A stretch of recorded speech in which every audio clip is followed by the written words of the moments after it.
আসসালামু আলাইকুম রহমতুল্লাহ। আপনার প্রশ্নের ইসলামী সমাধানে আমি রয়েছি মুফতি জুবায়ের হামজা। এক ভাই পাখি পালনের বিধান তথা খাঁচায় বা বাড়িতে পাখি পালন করা যাবে কিনা এই সম্পর্কে জানতে চেয়েছেন।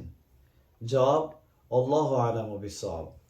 পাখি পালন করা বৈধ যদি পাখির খানা দানা, তার চিকিৎসা এবং সুন্দর সুখকর পরিবেশ করে দেওয়া হয়, অন্যথায় বৈধ নয়। হযরত আনাস রাদিয়াল্লাহু তাআলা আনহুর ছোট ভাইয়ের একটি পাখি ছিল।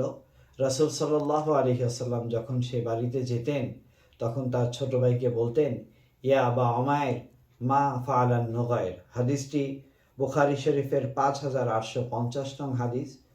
হাদিসের অর্থ হচ্ছে, হে আবু উমাইর, পাখি কি করছে বা পাখির কি অবস্থা। তো এই হাদিসের দ্বারা বোঝা যায় যে রাসূল সাল্লাল্লাহু আলাইহি ওয়াসাল্লাম পাখির অবস্থা জানতেন, পাখিকে দেখতেন, কিন্তু কখনোই পাখি পালনে নিষেধ করেননি। তো পাখি পালন বৈধ হওয়ার ক্ষেত্রে এ হাদিস একটি দলিল।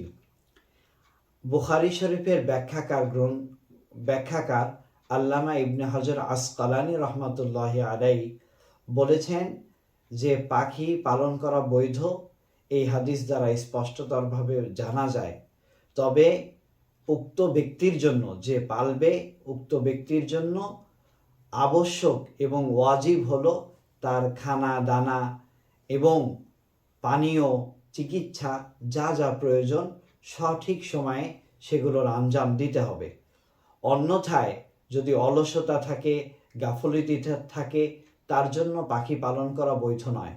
কেননা বুখারী শরীফের মধ্যে একটি হাদিসের মধ্যে বলা হয়েছে যে দাখালাত ইমরাআতুন নার ফি হিররাতিন রাবাতাতহা ফালাম তুতইমহা।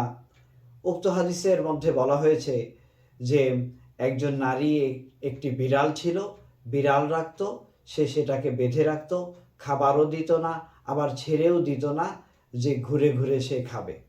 তো উক্ত নারী শুধু এই দোষের কারণে জাহান্নামে যাবে। সুতরাং খুবই লক্ষ্য রাখতে হবে কোনো ধরনের কষ্ট যেন উক্ত পাখির না হয়। এই নিরাপত্তা, খাদ্য, পানীয়, চিকিৎসা এই সব কিছুই যদি আপনি সুন্দর ব্যবস্থাপনার সাথে করতে পারেন তাহলে আপনার জন্য পাখি পালন বৈধ। আশা করি বুঝতে পেরেছেন। আসসালামু আলাইকুম রহমতুল্লাহ।